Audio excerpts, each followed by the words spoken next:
reprendre, il y a un temps de prière. Si vous avez à cœur de lire quelque chose, un passage ou un verset, n'hésitez pas.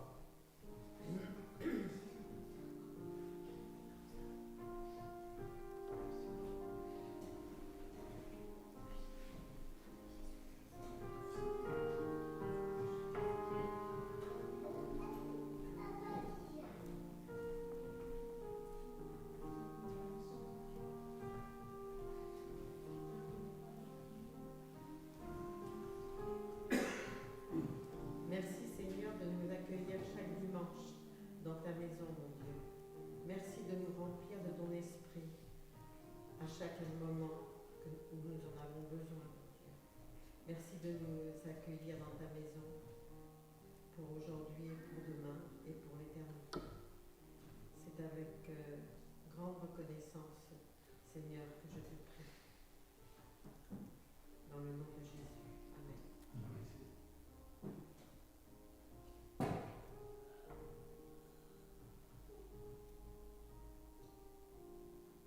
Que votre cœur ne se trouble point, croyez en Dieu, croyez en moi. Oui Seigneur Jésus, merci parce que nous pouvons croire en toi, grâce à ton sacrifice, grâce à ta résurrection, grâce à tout ce que tu fais pour nous jour après jour, ton amour que tu nous montres dès le matin et ta main que tu poses sur nous dès le soir, minute après minute. Père, je te remercie pour tout ce que tu as fait dans ma vie. Merci pour ma famille. Merci pour chacun de mes enfants. Je te demande, Père,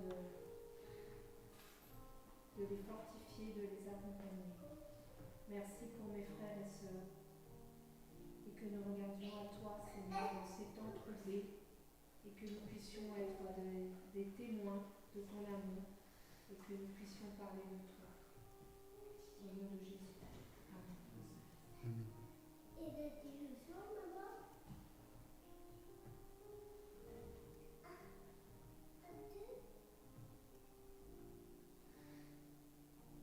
Seigneur mon Dieu pour ces moments privilégiés que nous pouvons partager entre frères et sœurs dans ta présence, Seigneur. Merci mon Dieu d'être venu sur cette terre, d'avoir offert ta vie en sacrifice, Seigneur, pour nous permettre d'avoir cette relation avec le Père. Tu as déchiré le voile du temple, Seigneur, tu nous permets d'être cœur à cœur avec toi, Seigneur. Merci vraiment pour cette grâce, ce trésor merveilleux, Seigneur. Remplis-nous de ton amour et aide-nous à répandre cet amour, Seigneur, que tu mets sur nous, à répandre cet amour sur terre, Seigneur, et envers nos frères et sœurs. Sois béni, mon Dieu, et garde-nous dans ta présence et ton amour.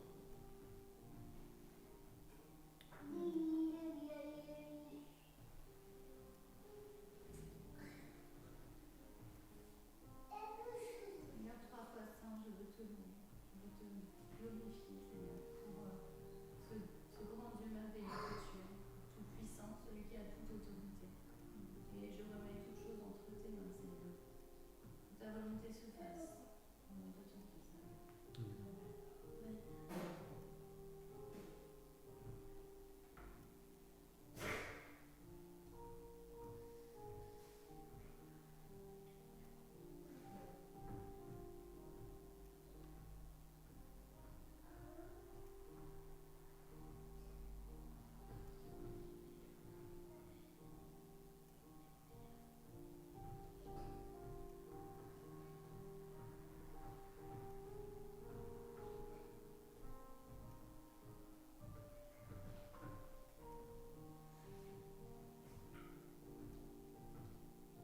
Je te remercie, Seigneur, de venir jusqu'à nous.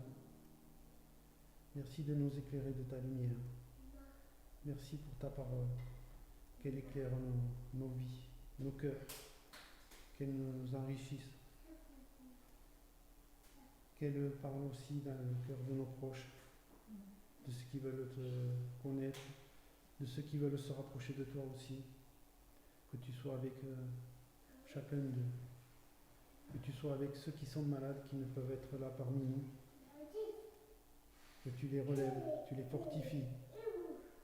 Je te remets toutes choses entre tes mains, tous les sujets qui ont été abordés pendant les sujets de prière, et que nous continuons. Je te remercie pour tout. Je te remets aussi nos enfants et petits-enfants. Merci pour ce bonheur que tu nous permets d'avoir, cette joie de nous retrouver dans ta maison. Et c'est au nom de ton Fils Jésus-Christ que nous te prions. Amen. On va se lever pour prendre un chant. Jésus, tu es venu jusqu'à nous.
Vous pouvez vous asseoir, je laisse ça ouvert.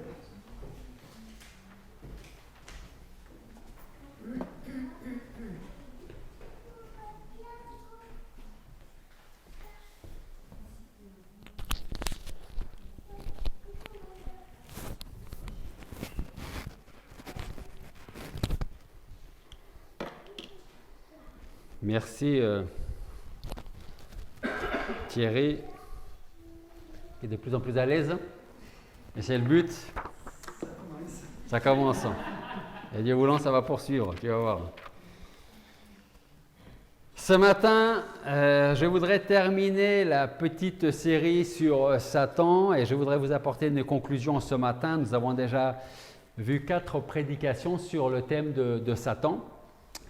Et on a dit tout ce qu'il faisait, tout ce qu'il avait envie de faire, comment il pouvait faire, mais on a aussi vu une chose fondamentale et importante, c'est qu'il ne peut pas faire au-delà de ce que Dieu lui permet de faire. Donc si vous avez l'impression parfois dans votre vie que vous êtes terrassé par la tentation, par Satan, par ses accusations, sachez une chose, vous ne serez jamais tenter au-delà de vos forces. Le Seigneur ne permettra pas qu'un de ses enfants, à l'exemple de Job, je pense que c'est vraiment le meilleur exemple pour expliquer où Dieu permet à Satan de faire des choses à Job, à toucher à ses biens, à sa famille, mais pas à sa propre vie.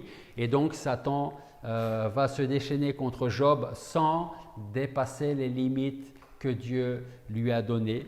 Alors, ce matin, nous allons donc conclure notre série de prédications sur notre ennemi et nous allons terminer sur une note positive.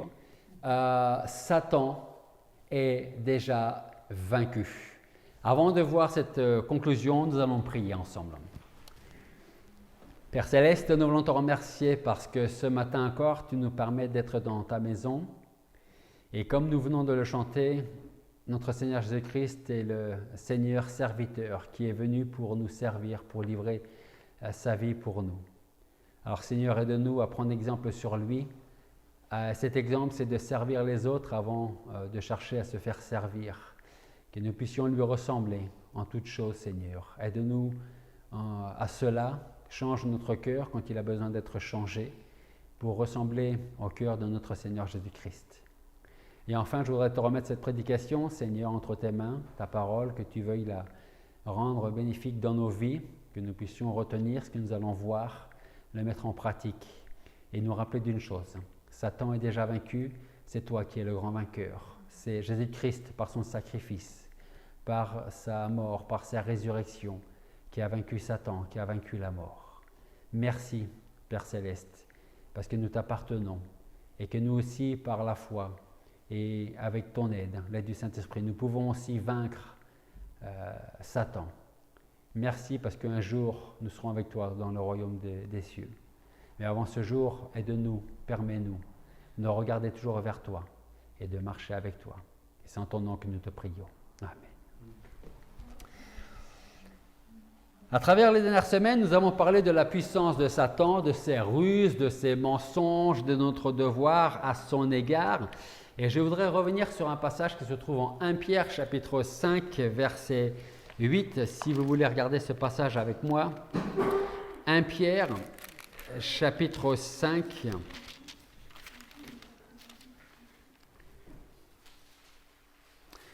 Verset 8.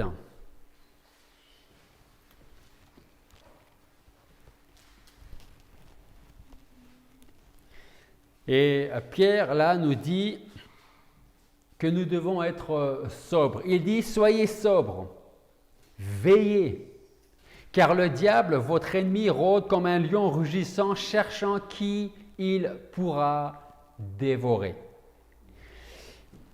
On ne va plus remettre en question l'idée de est-ce que Satan existe, comme on l'a vu la semaine dernière, est-ce que l'enfer existe? Oui, l'enfer existe. Oui, Satan existe. Donc le fait de son existence, de son activité, de sa puissance, de son intelligence, doit nous rendre plus que vigilants. Pierre dit, soyez sobres, veillez, surveillez, faites attention. Paul disait aux Éphésiens, en Éphésiens 4, 27, il disait « Ne donnez pas accès au diable, parce qu'il cherche toujours la moindre petite faille pour pouvoir faire son œuvre. » Et quand on prend le contexte du verset 26 en Éphésiens, nous voyons de quelle manière la fissure peut être pratiquée. Donc c'est Éphésiens chapitre 4, verset 27, et le contexte c'est le verset 26.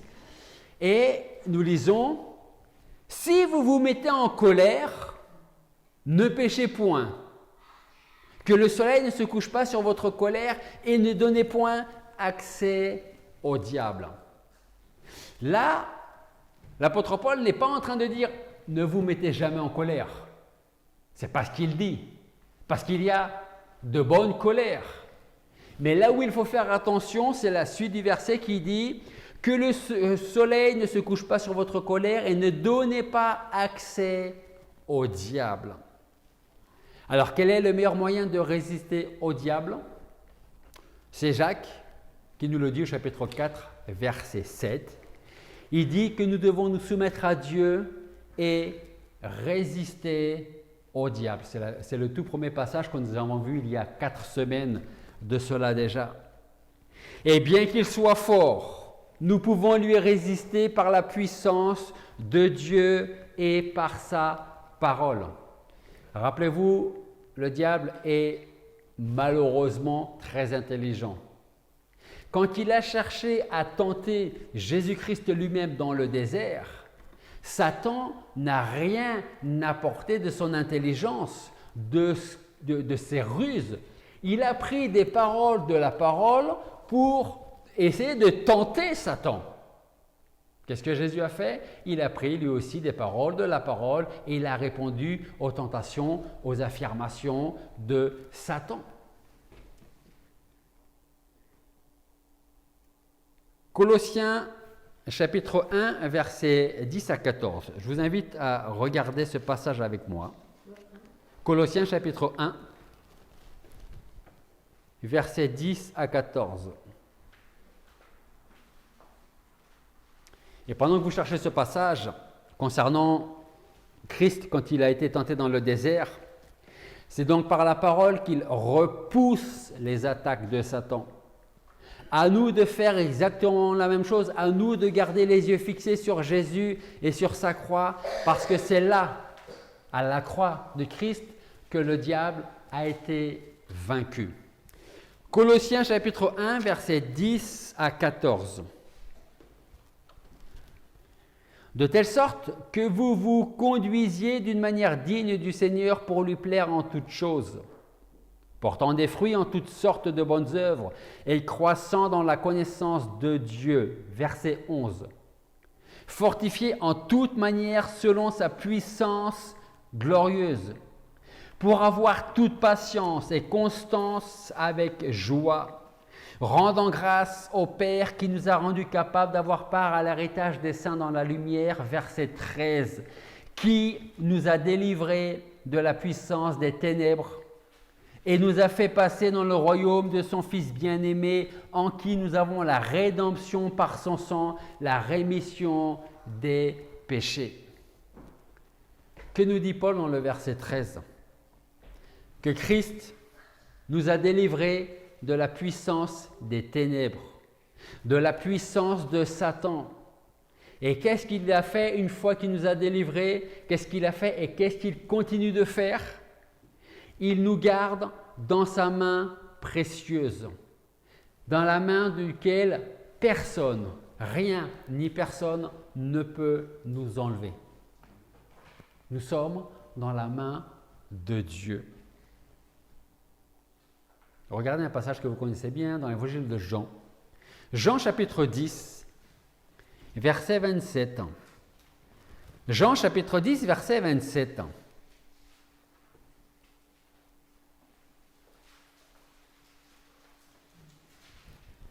Nous allons voir comment nous sommes gardés par la main du Seigneur. Jean chapitre 10, à partir du verset 27, nous lirons jusqu'au verset 30. « Mes brebis entendent ma voix, et je les connais, et elles me suivent. Je leur donne la vie éternelle, elles ne périront jamais. Et nul ne les ravira de ma main. Mon Père qui me les a donnés est plus grand que tous et personne ne peut les ravir de la main de mon Père. Moi et le Père, nous sommes un. Et quand Jésus dit personne, le personne inclut Satan et les démons. Si vous êtes dans la main de Jésus-Christ, dans la main de Dieu le Père, il ne peut rien vous arriver sans la volonté de Dieu. Satan peut nous faire croire le contraire. Dieu t'a abandonné. Imaginons, vous savez ce qui se passe en ce moment, que ce soit en Israël, Gaza ou en Ukraine. Parce que je suis sûr qu'en Ukraine, en Israël, il y a des Juifs ou des Ukrainiens chrétiens et sauvés. Peut-être qu'aux attaques, à un moment donné, on aurait pu se dire « Est-ce que Seigneur, tu ne nous as pas abandonnés? Pourquoi tu as permis cela ?» On pourrait se poser la question si on vivait là-bas.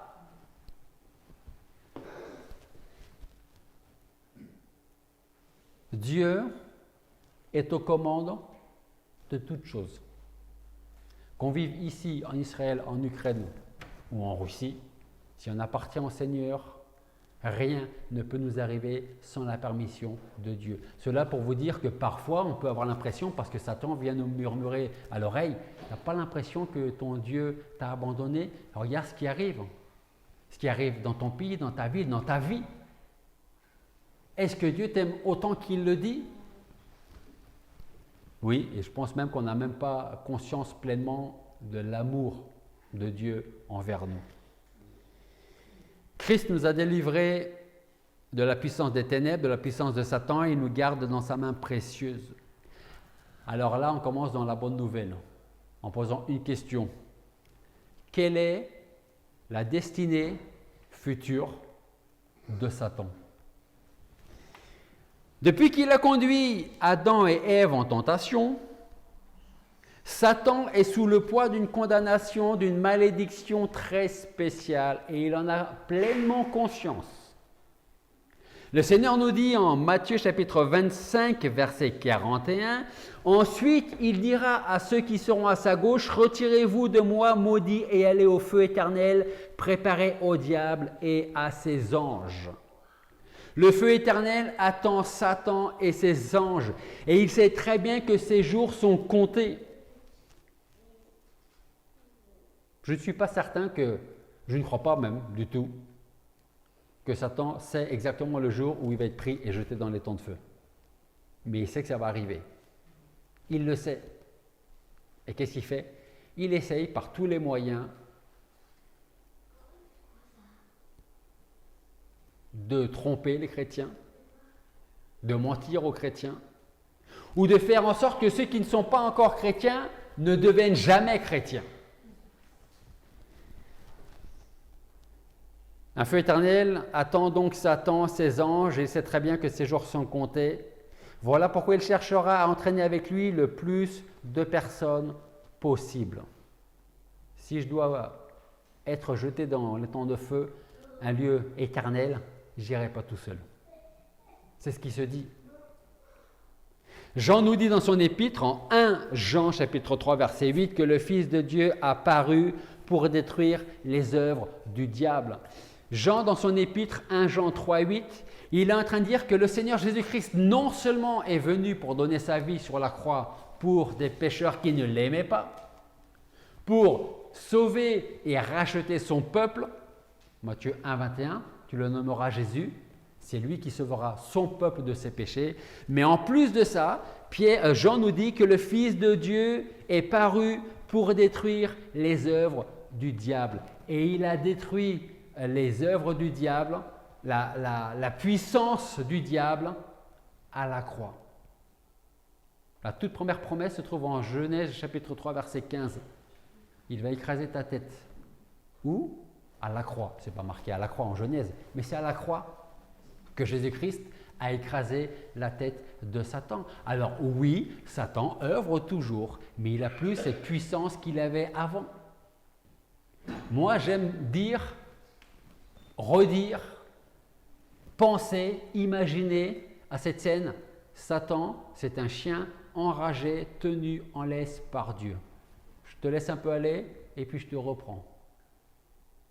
J'aime cette image-là parce que c'est Dieu qui est aux commandes. Ce n'est pas et Dieu et Satan. Rappelez-vous, le tout premier message sur Satan, il y en a qui pensent qu'il y a un Dieu qui est bon et un Dieu qui est mauvais. Il y a un Dieu qui est bon et un qui est mauvais. Sauf que l'autre qui est mauvais, ce n'est pas un Dieu.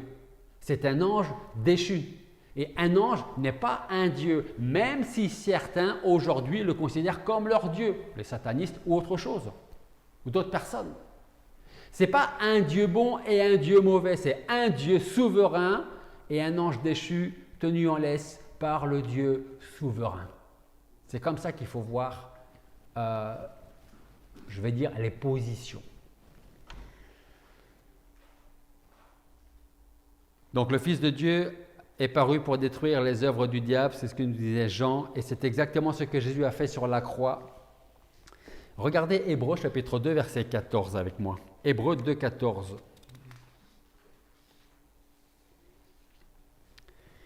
Hébreux 2, 14. Puisse donc que les enfants participent à la chair, de la chair et du sang, il a aussi de même participé afin que par la mort, il détruisit celui qui avait l'empire de la mort, c'est-à-dire le diable. Durant sa vie, durant son ministère et surtout à sa mort et à sa résurrection, que nous dit l'auteur d'Hébreux, il détruisit celui qui avait l'empire de la mort, c'est-à-dire le diable. Réalisation de la prophétie de Genèse chapitre 3 verset 15, il écrasera ta tête. Et on le voit là en Hébreux chapitre 2 verset 14. Jésus-Christ a déjà anéanti Satan par son sacrifice. Colossiens chapitre 2 verset 15 nous dit que Jésus-Christ a dépouillé les dominations et les autorités et les a livrées publiquement en spectacle en triomphant d'elles par la croix. Ça c'est Colossiens chapitre 2 verset 15. Oui, ou non plutôt, je vais commencer par non. Nous ne sommes pas vainqueurs. Vous savez ce que nous sommes? Plus que vainqueurs. C'est bien d'être toujours mieux. Hein? On n'est pas vainqueur. On est plus que vainqueur. Par la croix de Christ. Et à la croix de Christ, la domination de Satan a reçu le coup fatal sur le mont Golgotha. Satan est notre ennemi, mais cet ennemi est déjà vaincu, même s'il essaye encore de nous tromper, nous mentir, nous conduire dans le mauvais chemin. Là aussi, on peut dire, comme on l'a vu ce matin, c'est le déjà et pas encore. Oui, déjà, Satan est anéanti, même s'il pratique encore ce qu'il a envie de faire, ce qu'on lui permet de faire. Et un jour, il sera jeté dans les temps de feu. Même la mort n'a plus aucun pouvoir sur ceux qui se sont tournés vers le Seigneur. Et un jour, il viendra nous prendre et en un instant, en un clin d'œil, nous serons alors transportés et transformés. Regardez avec moi 1 Corinthiens chapitre 15. 1 Corinthiens chapitre 15, versets 51 à 58.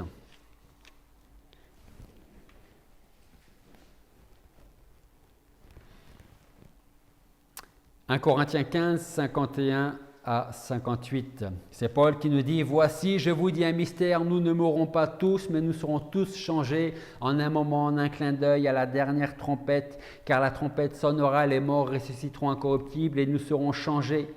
Car il faut que ce corps corruptible soit revêtu de l'incorruptibilité et que ce corps mortel soit revêtu de l'immortalité.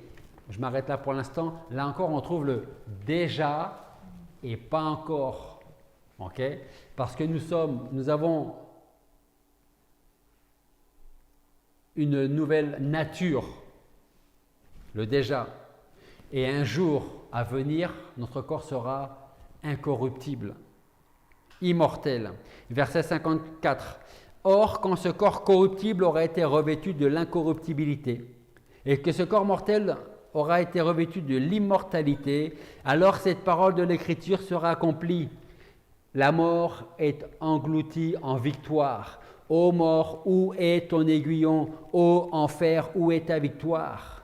Or, l'aiguillon de la mort, c'est le péché, et la puissance du péché, c'est la loi. Mais grâce soit rendue à Dieu qui nous a donné la victoire par notre Seigneur Jésus-Christ.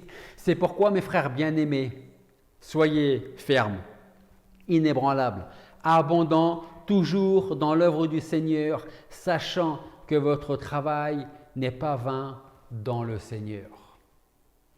Et ça peut être aussi, votre travail n'est pas vain dans le Seigneur. C'est quoi notre travail en tant que disciple, en tant que chrétien?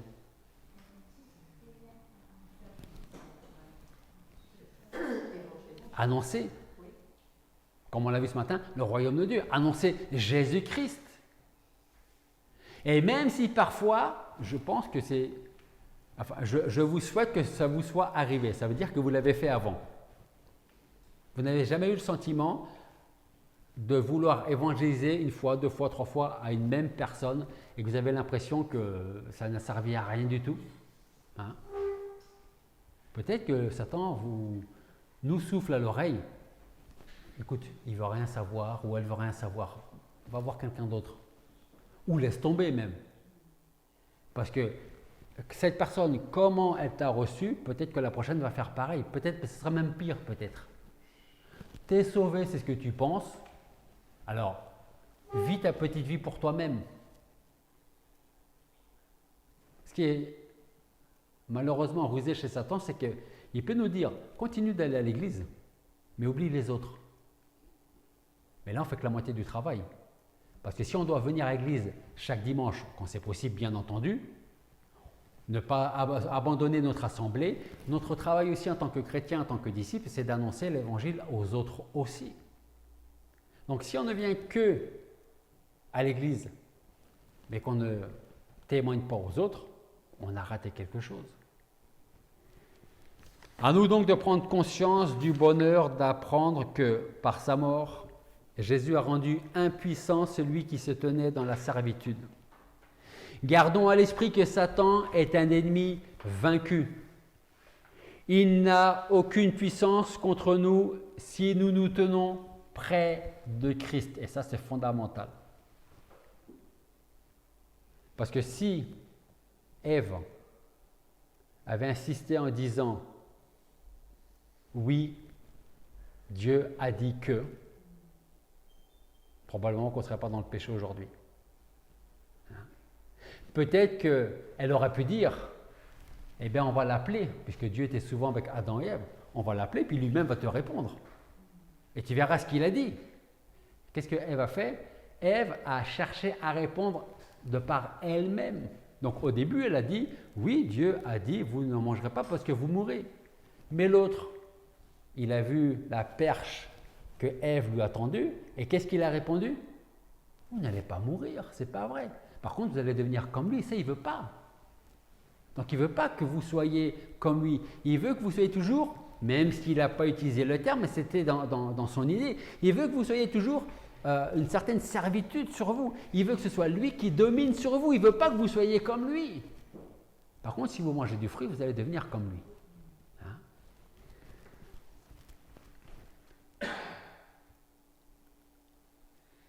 Donc je disais, gardons à l'esprit que Satan est un ennemi vaincu, il n'a aucune puissance contre nous si nous nous tenons près de Christ.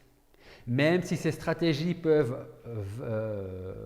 varier, changer, parce que tantôt il va être serpent, tantôt il va être lion, tantôt il va être ange de lumière. Ça c'est ce qu'on retrouve dans la parole de Dieu. Hein? Mais dans tous les cas, nous devons lui résister jusqu'au retour de Christ. Et en ce même moment, Jésus est sur son trône, assis à la droite de Dieu, et il attend car bientôt ses ennemis seront devenus son marchepied. Et en ce jour qui arrive bien vite, tout genou fléchira et toute langue confessera qu'il est le Seigneur et le Sauveur. Le diable sera jeté dans l'étang de feu, ainsi que la mort et le séjour des morts. Et le dernier ennemi qui sera vaincu, vous savez ce que c'est? C'est la mort. Ce sera terminé. Plus rien. Quand toute principauté, tout pouvoir, toute puissance auront été abolis, le Fils remettra le royaume à son Père et Dieu sera tout en tous. Nous serons son peuple. Il sera notre Dieu. Et alors ces paroles deviendront réalité pour nous. Regardez avec moi Apocalypse pour conclure, chapitre 20, à partir du verset 10. Apocalypse, chapitre 20, verset 10.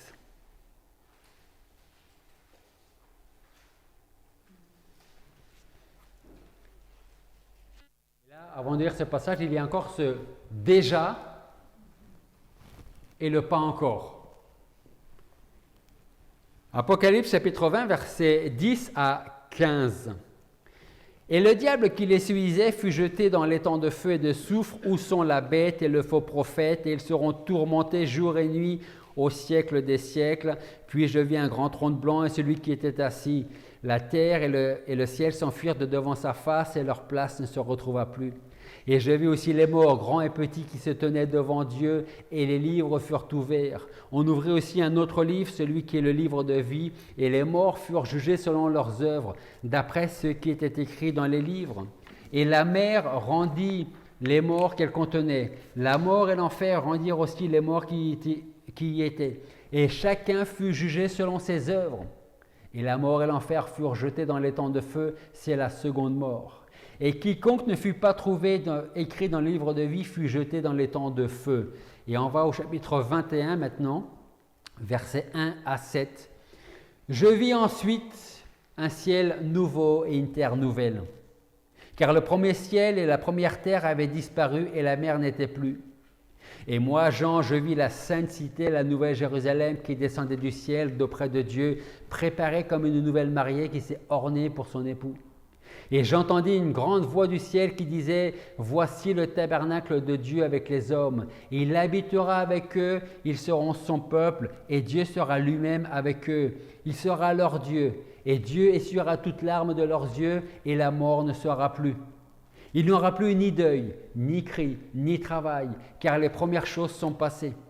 Celui qui était assis sur le trône dit « Voici, je fais toutes choses nouvelles. » Puis il me dit « Écris, car ces paroles sont véritables et certaines. » Et il me dit aussi « En effet, je suis l'alpha et l'oméga, le commencement et la fin. Je donnerai gratuitement de la source d'eau vive à celui qui a soif. Celui qui vaincra héritera toutes choses. Je serai son Dieu et il sera mon fils. » Satan est encore à l'œuvre, mais il est déjà vaincu. Et un jour, il sera jeté dans l'étang de feu. C'est Dieu qui est aux commandes de toutes choses. Dans ce qui se passe entre Israël et Gaza, entre les Russes et les Ukrainiens, dans tous les domaines de notre vie, de l'Église, du monde, c'est Dieu qui est aux commandes. Ce n'est pas Satan. C'est notre Dieu souverain. Prions. Père Céleste, nous voulons te remercier parce que, comme on a pu le voir à travers cette prédication et les précédentes, Satan peut faire croire qu'il est un Dieu, mais ce n'est qu'un ange déchu, qui est déjà condamné, qui est lié, qui sera jeté dans l'étang de feu. Merci parce que c'est toi qui es le Dieu souverain, qui contrôle toutes choses dans notre vie, dans ce monde et dans l'univers. Rien n'est fait sans ta permission. Alors Seigneur, nous voulons te remercier parce que nous t'appartenons. Nous sommes dans ta main. Nous faisons partie de ta famille, de tes enfants. Et je veux te prier pour tous ceux qui te cherchent, te recherchent, que tu veuilles te révéler à eux et que ceux qui te cherchent puissent te trouver. Trouver notre Seigneur Jésus-Christ. Utilise-nous pour témoigner, pour parler du royaume, pour parler de notre Seigneur Jésus-Christ, de ce qu'il a fait pour nous, pour ta justice, pour la justice de Dieu le Père. Merci Seigneur de continuer à œuvrer dans nos vies, à nous conduire et à nous diriger en toutes choses. Que tu veuilles bénir et faire avancer ton Église ici à Cahors et toutes celles qui t'appartiennent à travers le monde. Et c'est en ton nom que nous te prions.